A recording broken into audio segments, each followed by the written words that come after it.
बात करता हूँ। मेरे आपके जीवन में अगर कोई भी कुछ अच्छा है तो वो यही है कि मैं आपका हूँ और आप मेरे हैं। इससे अच्छा कुछ भी नहीं है।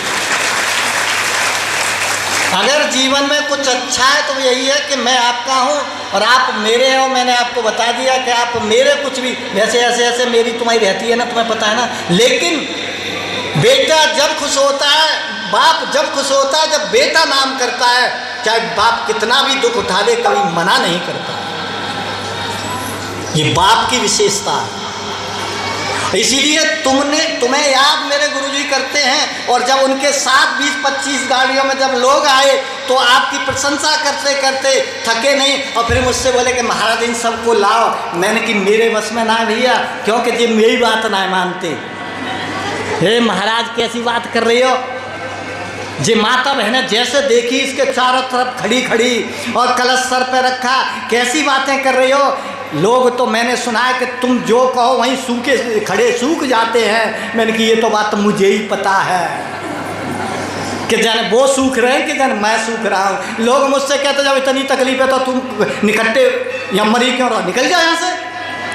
पर क्या करें, 100 जूते खाए के मेला धसके देखूं। अफसोस यह है कि संबंध को नहीं तोड़ा जा सकता।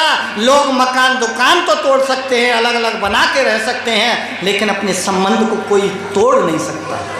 मैंने अभी बताया ना, बाप बेटा आपस में भले ही बात ना करें, 1000 कोस पर रहने के बाद भी बाप बेटाओं को दोनों को नींद नहीं आती है, क्योंकि संबंध को नहीं बुला सकते। अब मैं कैसे बुला दूँ संबंध को। आज संतों की बात आती है तो मैंने आपसे कहा ना, संगत से सुख उपजे, संगत से दुख जाए। अगर आपका दुख नहीं जाता तो मैं तुम्हें विश्वास दिलाता हूँ, प्रारब्ध से कोई तुम्हें आड़े आ रहा होगा दुख, लेकिन संतों के संगत से दुख न जाए, ऐसा हो नहीं सकता है। ऐसा कविकार कहते हैं कि बांस फांस और मिश्री एक ही भाव, जिसका कोई मूल्य नहीं है वो भी महंगे मूल्य में बिक जाता है। आपकी चर्चा देवलोक में कराता हूँ, ये मेरा काम है। जरूरी नहीं है मेरे गुरु के स्थान तक आपकी चर्चा हो, ये जरूरी है कि देवलोक तक आपकी चर्चा जाए। ये मेरी जिम्मेदारी है। आज मेरे पास जितने आगंतुक हैं ये सब गुरुमुखी हैं। मैं नहीं कहता कि कोई तो होगा और कोई न होगा तो माँ बाप के बगैर पैदा थोड़ी है गया होगा। सबसे पहला गुरु माँ बाप है। तो मैंने कहा कहीं विश्वास न टिके तो माँ बाप को गुरु मान के जीवन जी लेना, लेकिन बिना गुरु के मत रहना। और माँ बाप में विश्वास ना टिके तो किसी शिक्षक को गुरु बना ले, वहाँ ना, लेकिन बिना गुरु के मत रहना। और वहाँ मन ना टिके तो किसी सन्यासी वैरागी को गुरु बना लेना, लेकिन बिना गुरु के जीवन मत बिताना। जरूरी नहीं है कि किसको बनाना है, जहाँ अच्छा लगता। ये तो है ना कि बैंक में भर्ती हो जाओ, कह दो कि हमारे उस्ताद हैं, कह दो कि हमारे गुरु हैं। ना भैया, अगर आपको बांस के जैसा कोई मूल्य नहीं और आपको मिश्री के बराबर बिकना है मूल्य में, तो तुम्हें मिश्री के साथ रहना पड़ेगा। और एक गोस्वामी जी कहते हैं ना कि मज्जन फल पे कऊ तत्काला काक होए पे कऊ, क्यों साहब, ऐसा गोस्वामी जी ने कहा है ना। तत्काल कोई विलंब नहीं है, और जब विलंब ही नहीं है तो भूल मत करना। आज के दिवस में मैं आपसे निवेदन और प्रार्थना कर रहा हूं कि एक घड़ी ली है मैंने आपसे, मात्र एक घड़ी आधी की बुनियाद पे नहीं जाएंगे आप।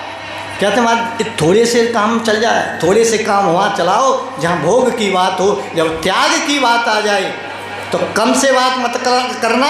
सामर्थ्य कितनी है आप उसके अनुसार आपको करना होगा। मैं आपको विश्वास दिलाता हूँ, 28 मिनट के सुबह शाम का संध्या वंदन जो व्यक्ति करता है, निश्चित रूप से अपने पुण्य पाप को संग्रहित क्या कर रहा है ये नहीं पता है, लेकिन उस 28 मिनट के भजन से, 28 एक घड़ी होती है 28 मिनट की, निश्चित रूप से आपका इस संसार रूपी भवसागर और वो वैतरणी नदी में गोता खाने से बच जाएंगे। और अगर आपको लगता है कि आप गुरुमुखी हैं, शाश्वती संबंधी हैं, तो देखो सेवा की बात जो अभी मैं कह रहा था।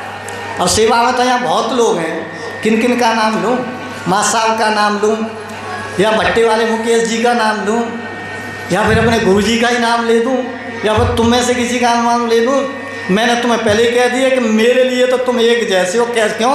कि भले बुरे सब विधो को जाए, सारे के सारे मेरे हैं और मैं सबका हूँ। आपस में भले ही खुटपुट रहे, लेकिन अधर्म का पालन मत करना, और कभी भी भले ही दान मत करना, भले ही पुण्य मत करना, लेकिन पाप से जरूर बचना। ये उपदेश गांठ भर के रखिए। केवल पाप से बचना, पुण्य दान जरूरी नहीं है आपके लिए, वो तो सामर्थ्य है तो करो, ये तो सोने पे सुहागा होगा, लेकिन पाप से बचना आपके जीवन में जरूरी होगा। और अगर ऐसा नहीं है तो राजेश कहाँ गया भाई? आज राजेश कहाँ गया? अच्छा, हमेशा जीवन में याद रखना, सेवा परमो धर्मः। किसी प्रकार की आप सेवा कर लेना, किसी भी प्रकार की सेवा कर लेना, सेवा का फल हमेशा मीठा होता है। कोई भी करे, कैसा भी करे और कहीं करो, पूरी दुनिया तुम्हारी है और पूरी दुनिया में जहाँ करोगे वहीं से उसका लाभ तुम्हारा है। तो भगवत प्रेमियों, नदी वृक्ष और संत जन चौथे वर्षे मेह, चौथा कौन सा है? कल्ली पड़ गया है ना, और आज गर्मी कर गया। ये चार लोग ऐसे होते हैं जो दूसरों के लिए जीते हैं और परमार्थ के कारण चारों धरे शरीर। ये चार आदमी ऐसे जो दूसरों के लिए जीते हैं, लेकिन मैंने भी आपको बताया था कि ये जो शाश्वत संबंध है गुरु शिष्य का, इसका लोग कुछ दुरुपयोग जरूर कर रहे हैं। केवल निजी स्वार्थ से उपदेश देते हैं, केवल निजी स्वार्थ से। थोड़ा बहुत तो मुझ में भी है यार, वो कोई बात नहीं, और थोड़ा बहुत तो चलेगा ना। चलाओगे, चलने दोगे या नहीं चलने दोगे? अरे चलने दो यार, मैं भी तो तुम्हारा ही हूँ। स्वार्थ अगर किसी में है तो परमार्थ का होना चाहिए, और स्वार्थ अगर आप में नहीं है तो मैंने चार चीज़ें बताई थी आपके लिए, कान खोल के सुन लो गुरुमुखी और भगवत प्रेमियों। नंबर 1 याद करना है, स्वार्थ का त्याग करिएगा। नंबर 2 परमार्थ को अपनाइएगा। नंबर 4 सत्यता से जीना है, और जीवन का लक्ष्य का है उसका ध्यान रखना। ये चार चीज़ जिसके जीवन में नहीं है वो भवसागर में डूब जाएगा। स्वार्थ का त्याग करें, परमार्थ को अपनाना है, सत्यता से जीना है, जीवन का जो लक्ष्य है उसका ध्यान रखना। निश्चित रूप से आपका कल्याण होगा, आपको कोई नहीं रोक सकता। और यही एक दिवस ऐसा है, एक दिवस यही पूर्णता का दिवस है जो गुरु पूर्णिमा महोत्सव में जो अपने अपने गुरु लोगों के दर्शनों के लिए दूर दराज से अपने तन मन धन से सेवा में समर्पित होते हैं। ऐसे लोगों को कहाँ तक कहें आपको? कई लोग ऐसे हैं जो लाख लाख 50-50, जैसे हमारे गुरु जी ने धाड़ के कह दिया कि संभल का मेरा एक ऐसा चेला है। मुकेश कान खोल के सुन रहा है, गुरु जी ने कह दिया वहाँ जा करके कि संभल का एक मेरा ऐसा चेला है कि जो वो इतना मुझे देता है कि तुम मुझे क्या दे सकते हो, उसी के लिए उन्होंने कह दिया कि तो चेला को दिखाओ। पीछे देखा तो आँख खुल गई। इसलिए मैं कहता हूँ कि आपकी सेवा तो बहुत है मेरे लिए, और इस पर मुझे गर्व भी है, इस पर मुझे गर्व है।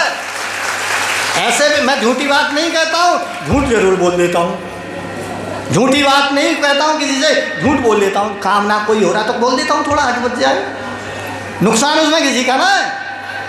जैसे मैंने अभी तुमको बताया था, मेरे बीच में जितनी माता बहनें हैं मेरी सभी अविच्छिन्न आत्मा है। न मैं इनसे दूर हूँ, न ये मुझसे दूर हैं। ये अलग बात है कि वो गुस्से में मुझे गाली देंगी और मैं गुस्से में बुझाएंगे तो मैं मुंह मोड़ लेता हूँ, बस। बाकी दूर कोई किसी से नहीं, क्योंकि इस जगह पर जितना भी कुछ आप देख रहे हैं वो उन बेटा बेटियों को और आपके परिश्रम का वो अंश है जो दे करके मैंने अपने अपने परिश्रम से और यहाँ के आपके अपने लोगों से, छोटे छोटे बच्चों से, बुढ़े तो ना आए रे, तुम्हें पता ना मुकेश हैं, यहाँ जो माता बहन आई है ना तो उसका आदमी ना आया, वो मुझे बुरा भला कहता है, और जो आदमी आया तो उसकी पत्नी भला बुरा कहती है, और दोनों मेरा ही नाम लेते हैं, दोनों ही मेरा नाम लेते हैं। तो मैं खुश होता हूँ कि गिनती ये मेरी बढ़ गई, दोनों मेरे ही हैं ये दोनों।